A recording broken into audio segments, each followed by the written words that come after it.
And welcome back. As we go ahead and continue looking at recursion, let's go ahead now and take a look at an example of recursive methods that actually return a value. So, of course, our conversation around recursive methods has been as follows. They've all have been void methods, but as you probably figured out, recursion is not limited to methods that are void. In fact, they can return specific types of values. The technique for designing recursive methods that return a value, whether it's int, string, whatever, is the same as it would be if it was a void method. An outline for a successful recursive method definition that returns a value is as follows. We have one or more cases in which the value returned is computed in terms of calls to the same method using recursive calls. The arguments for the recursive calls should be smaller. And one or more cases in which the value is returned is therefore computed without any use of recursive calls. And these, of course, are going to be our base cases or our stopping cases. So let's look at this with an example, which is another powers method. All right, and we're calling this because we know there is a power method that exists, for example, in the math class. So the method that's in the math class is a static method. All right, and what it does, it takes in two values per much to help compute a power. So, for example, if we say math.pow 2.0, 3.0, it sets the variable result equal to 8.0 because if we say, like, for example, double result equals math.pow 2, 3, we're doing 2 to the power 3. The method pow, of course, if in this example, is taking arguments of type double and is returning a value of type double. So let's go ahead and look at this, though, with the lens of recursion. In the recursion demo 3, we're going to look at here in just a second, has a recursive definition for a static method that is very similar to the math.pow, but it's going to work with the type int rather than the type double. This new method we're going to call simply power, because that's what it's doing. So, for example, the following will set the value of result2 equal to 8. Int result2 equals power 2, 3. Now, outside of a defining class, we could write this as int result2 equals recursion demo3.power 2, 3, because, of course, remember, it's a static method. Now, one reason for defining the method power, I should say, is to have a simple example of a recursive method, but, of course, there are situations in which the method power might be preferable to the method pow. The method pow in the math class returns a value of type double, which is only an approximate quantity. Remember, doubles are less precise than that of integers. The method pow returns a value, or power returns a value of type int, which is an exact quantity. So this is an example where we say, you know what, even though we know there's this method that already exists in the math class, we might want to have something more precise because maybe we're using something that requires precision, and so this would be an example when we want to do that. In some situations, we might want that additional accuracy provided by the method power. So the definition of the method power is based on the following formula. X to the power of n is equal to x to the power of n minus 1 times x. If we were to take this formula and translate it into Java, it's going to say that the value returned by the power x comma n should be the same as the value of the expression power parentheses x comma n minus 1 parentheses times x. The definition of the method power given in recursion demo 3 does return this value for power x comma n, provided that n, of course, is greater than 0. The case where n is equal to 0 is going to be treated as our stopping case. If n is 0, well, then power x comma n simply returns 1 because, well, anything to the power of 0 is 1. Let's see what happens, though, when the method power is called with some sample values. So first, consider the simple expression, power 2, 0.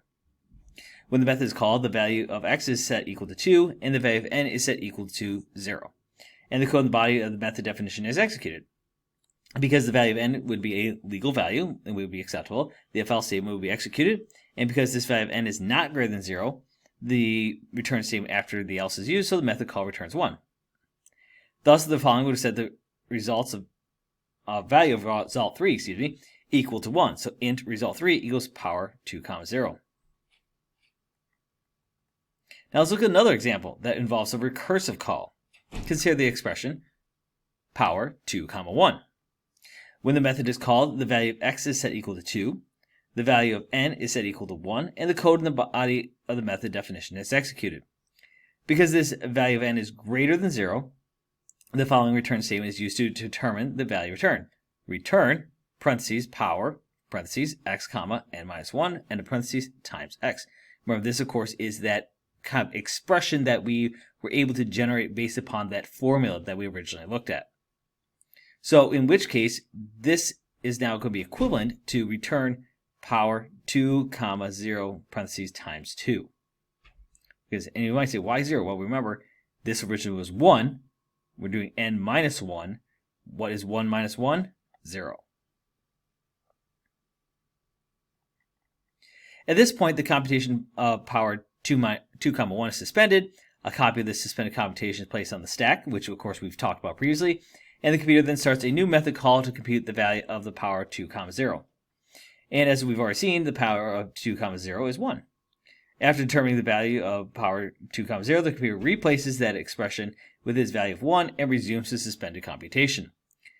Resumed computation determines the final value for power 2, 1 from the above return statements such as power 2, 0, parentheses, times 2 is 1 times 2, which of course evaluates to 2.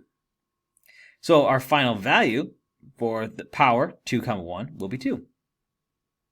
So the result of this operation, if we were to use a variable, int result 4 equals power 2, 1.